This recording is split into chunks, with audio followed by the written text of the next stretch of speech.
Every content creator literally wants one thing, and it is disgusting: to find the next big indie game. Everyone wants to stumble upon the next Stardew or Hollow Knight or funny third thing. And I am not immune to being a content creator, so I'm also kind of looking for the next big thing. And today I'm looking in Steam Next Fest.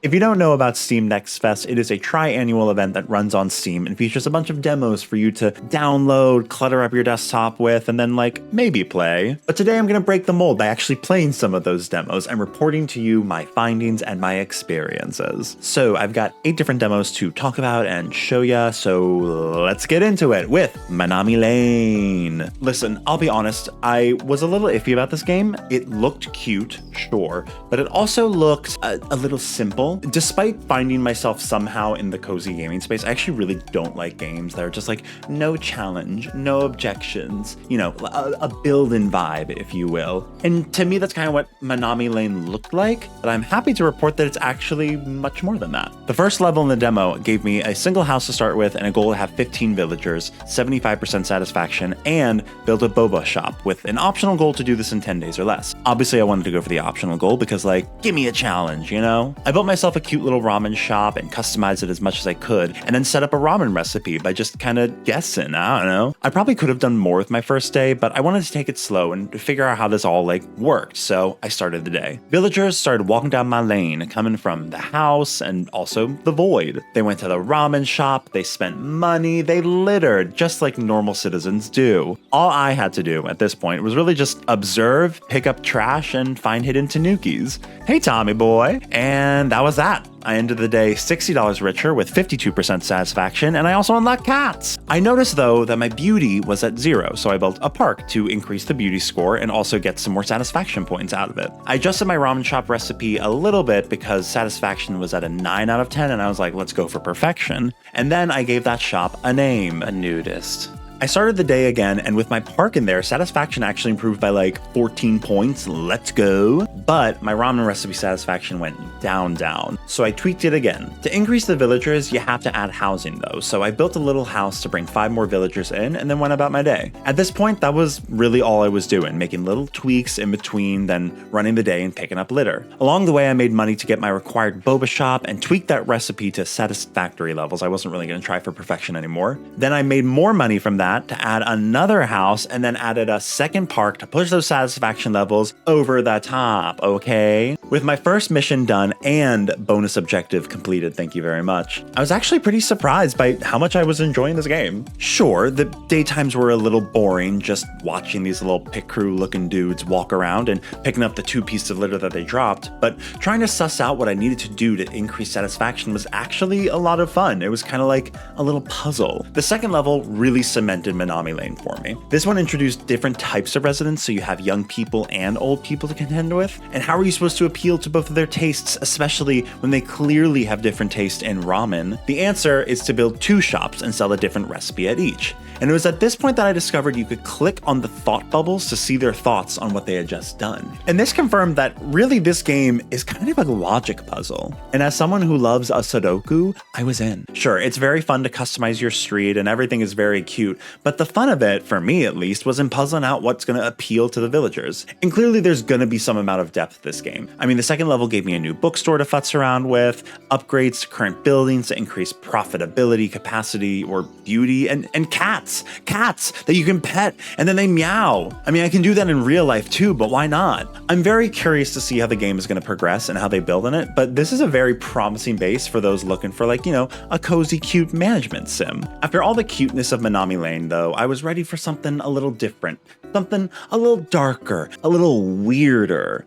Enter Time Flipper, a game where most of my reactions were, oh, okay. The demo started simply by having me dropped out of some super monkey ball thing into a low poly retrowave world. It quickly introduced me to the main mechanic, flipping between 2 timelines with a click of your mouse to walk around this strange little world. It's basically a game that's like that one level of Skyward Sword that everyone's always talking about. To traverse the world, you have to find these little cubes that get you through these gates. And to do that, you'll flip back and forth between a happy little green world with trees and stuff and a dark, edgy world where the trees are all knocked down. Sometimes the cubes are around the overworld, and other times you have to go through these trippy little portals into subworlds to grab them. Along the way, though, you'll start to face obstacles that no amount of time flipping will remove, like spiky angry grass or giant Olympic sports icon people that skate towards you and fuck your shit up. But don't worry, to get past those, you'll unlock companions from little Beauty and the Beast rose cases. First, there's a fishy guy that eats up the spiky grass, and then you get a roller derby laser chick who blasts away those aggro Olympic athletes for you. Eventually, you'll find different types of cubes for different doors, like a yellow cube that makes everything dark for some reason, and then you'll find some clouds that slightly obscure stuff, but not really. And then you have to gather all these little guys to get the cube, and then you get a third companion that's this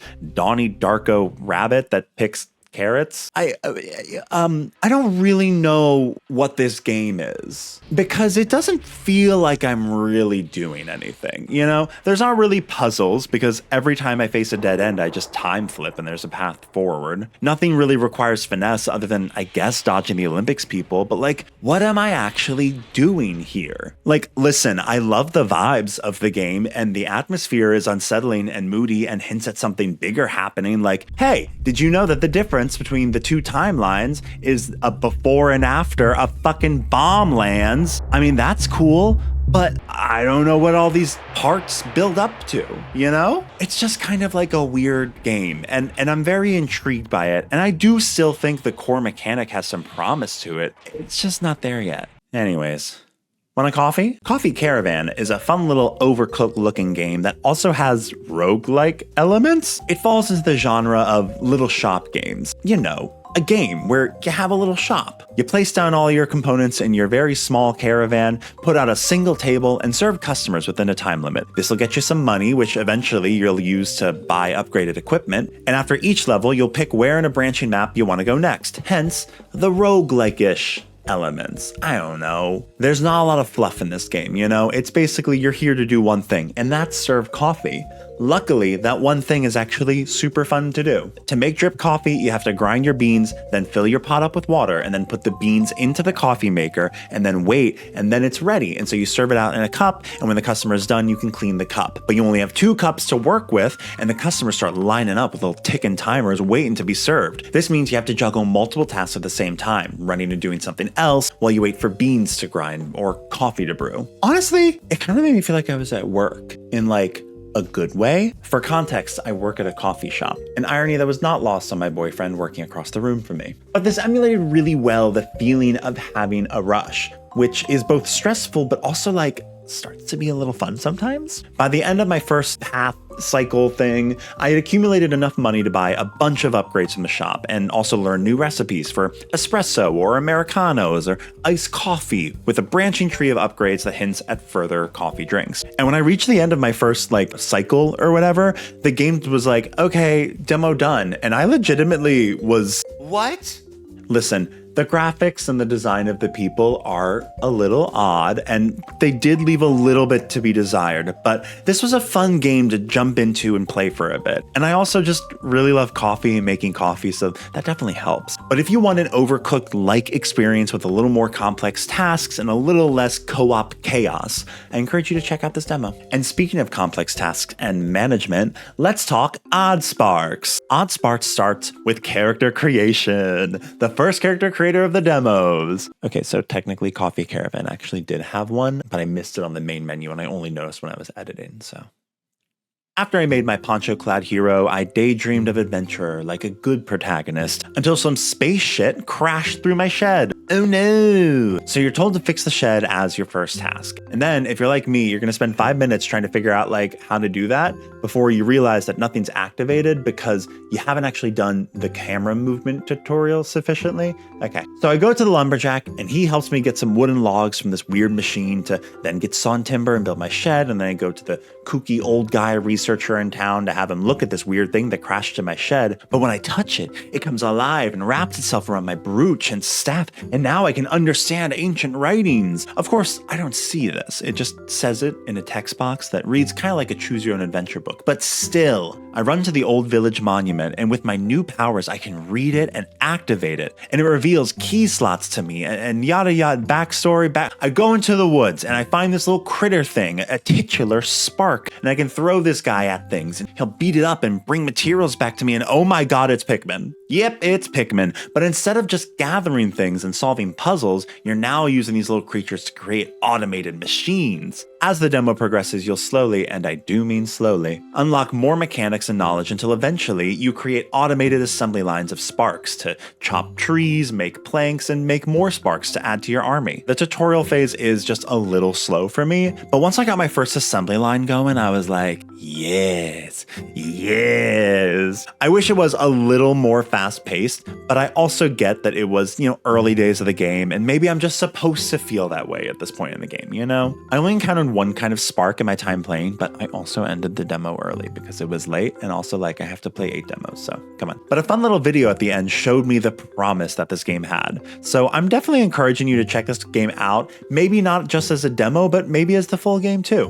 Who knows? Now listen, I know what you were thinking. It is halfway through the demos. Where are the farm sims? Don't worry, because our next game is The Echoes of Plum Grove. Right off the bat, that title just sounds like Story of Seasons game, so you just know. Plum Grove came across my timeline just last week, branding itself as a farm sim with stakes, which I was excited about, but I was also confused because the characters kind of look like Fisher-Price Paper Mario. But if I had any doubts, Plum Grove showed me it was not fucking around when in the first minute of the game, the boat I was on crashed and the only character I had a bond with fucking died. Oh my god, Timothy!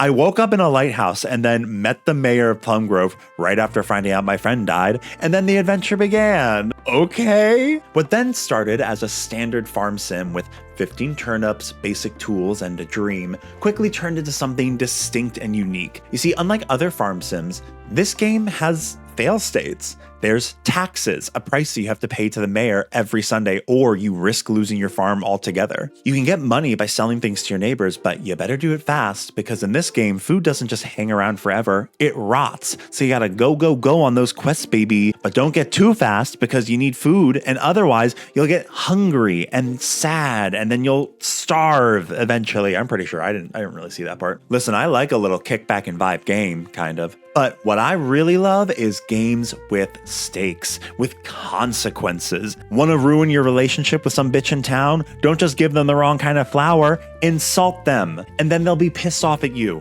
all day. You spoke your mind, now leave me alone. Good riddance. Jeez, you insult a guy one time. And you can insult the children too, okay? There's even a graveyard with mourning and a friggin' bog witch. And the trailer tells me that you can get malaria, so that's fun. But also, by the way, Plum Grove is not just about bad things, okay? There is still a standard farm sim here where you focus on growing crops, crafting furniture and machines, and raising livestock. Some of the farming and movement is a little bit slow for my taste, but hopefully that will be changed once you get upgrades, yada, yada, yada. But I just love seeing a farm sim that isn't just, oh, a farm sim, but it's this aesthetic, or a farm sim, but you're in this location, Plum Grove added mechanics to their game that really makes a farm sim feel fresh. And that's why this may be the only farm sim other than Coral Island or Stardew Valley that I actually want to play. But actually not so fast with that, because our next game is Rusty's Retirement, a game that I'm playing right now, right as I write the script to this segment. Rusty's Retirement is a passive farm sim that lives on the bottom part of your screen. It is slow, there's no fail state, there's no stakes, just building up your farm and watching number go up. In theory, I hate it. But in practice, I kind of love it, because the point of this farm sim is not to occupy your attention, but complement whatever other task you're working on. It is built to live at the periphery of your screen and be a game that you check in on every now and then. You start with just a small 4x4 plot that you plant some seeds in and start to grow. As they get harvested, you get some gold, and Rusty puts them on this little circle thing, and once there's 3 different crops, you get some energy from it that you'll use along with coins to purchase upgrades for your farm. You can get a robot that helps with watering, a robot that helps with harvesting, or just a little buddy that helps with everything and gives you a bench. Eventually, you'll unlock decorations to beautify and unlock more and more seeds by growing crops you already have. But as someone with ADHD, this was a hugely successful focus tool for me. When I was at my computer and I got bored with the task at hand or hit a snag, instead of going for my phone to fall prey to apps designed to keep me scrolling, I go to Rusty, futz around a little, and then go back to the task at hand. Listen, productivity is far from the most important thing in life, but sometimes having a little help to keep you on track is much appreciated. And even in this demo, I found hours of content to keep me entertained and on track. Highly, highly recommend, but maybe don't tell your boss about it. And that's Farm Sims. Okay, are we happy? Good, because next we have Furnish Master, a game that dares to ask, what if unpacking but 3D and design and no story? You start Furnish Master in your small little apartment. You've just had a little house party and now you gotta clean up. And it is through this task that Furnish Master teaches you the basics of its control scheme. You pick stuff up, you move it around, you place it into the correct configuration, and boom. It's a very intuitive mechanic, it's easy to control, and I love it. In contrast, painting things, which I did for the next mission, was clunky and obtuse, and I hate it. It's possible that I'm dumb, but I just couldn't for the life of me figure out how this worked, and I luckily didn't really need it for any of the other missions that I did this day. The next mission was solving a puzzle. Like legit, it's just a puzzle in someone's house. And honestly, I love this because not only was it a great way for you to acclimate to the camera controls by looking around the apartment for puzzle pieces that this person, I don't know, just fucking like yeeted around in frustration, but it also showed that this game was gonna give you a variety of challenges. It wasn't just gonna be designing stuff, okay? It's a puzzle game. And that's what intrigued me about Furnish Master and got me to play the demo. It described itself as an interior design puzzler, and that concept really shined through in the kitchen mission next. Some lady asked me to put her entire kitchen together, and I honestly really loved just trying to figure out how to lay out the room and where all of her stuff should go and how to make it an appealing design. This for me was where the unpacking comparison really became obvious, but the controls were way more advanced than unpacking's, and the ability to turn furniture every which way and size it up and down made me super excited for future levels. From there, we had a supermarket level, which I could have done without, honestly. But that introduced the final component of this game, which is being a landlord. Well, I don't know, not really a landlord. Like, you get money from the jobs, not from rent, but you do buy properties, which basically is just like unlocking levels. So cool. All in all, this was a great demo that teased me with some great levels and made me eager to play more. My only gripe with this game, though, is the story, if you can even call it a story. Every level had these honestly painful dialogue sections with stiff writing and explanations for stuff that I honestly could give two shits about. For me, the writing and story in this game needs to do one of two things. Either it needs to get more compelling and make me feel something, or go away. Because honestly, I don't need it, and it just gets kind of taking away from the game for me. Now, is that enough to keep me from playing the rest of the game? No, probably not. And it shouldn't stop you from checking out this demo because it is a lot of fun. I love the decoration mechanic, and if you're a fan of unpacking, I think you'll probably like this one too. But now, let's get a little weird. Let's go off Earth and let's check out our last demo of the day, Synergy. Spoiler alert, this might be my favorite demo of the bunch. Synergy is a pretty classic city builder. At least I think it's pretty classic because I've actually never played a city builder despite always being intrigued by them. But from looks alone, it's definitely more of a Civilization or Timberborners type beat rather than a City Skylines or Sim City, you know? But regardless of whatever it is, I loved it. Humanity is on a strange new planet and must survive in the wilderness, building up a new society while respecting the environment. And that environment is rendered in a beautiful art style reminiscent of old storybooks, which I can't get over. You start slowly by just building a water treatment setup, extracting toxic water from the lake and turning it clean, and transporting it to a water tower. From there, you'll construct a storage facility for materials, homes for your citizens, gathering stations, science labs to investigate local flora so you can discover how to best harvest resources from them, and eventually cultural centers and schools. But I'm honestly struggling to pinpoint what about this game made me fall in love with it so quickly. I mean, maybe it was just the mechanics. Again, I've never played a city builder before, so maybe this is just me discovering that I like the genre. But it also could have been the aesthetics of the alien world and technology that really reminded me of like Scavenger's Reign or Midnight Gospel, you know, the other kind of trippy cartoons that I've really enjoyed. But it also could just be that this is a good game. It made me care about my little people running around the world. And it also told a really compelling little story at the end of the demo that drove home the stakes in this world. So listen, I sent an exploration mission off to an... One second, the police are here. I've been caught. I sent an exploration mission off to investigate a strange blinking light in the distance. When they arrived, they found a strange monolith and cracked it open. Inside was an orb, bright cool, transfixing. The explorers couldn't take their reddening eyes away from it and stayed there, staring at this orb into the middle of the night, when the final explorer standing watch went to investigate where his comrades had disappeared, and none of them were ever heard from again. I mean, come on. If there's more shit like this in the full game, I am ready. I am proverbially and literally sat. Okay? I was so bummed when the demo ended. So needless to say, I am like so excited to play this full game. And I hope you check it out because, I don't know, I loved it. So with that, those are some of the demos that I played and I wanted to share with you all. If you played any of these demos, let me know what you thought in the comments down below. And if you played other demos that you think other people should check out, also let us know in the comments down below. Great. Otherwise, I will see you guys in the next one. Until then, stay cute, stay hydrated, stay you, and, stay trying out new shit. It's fun.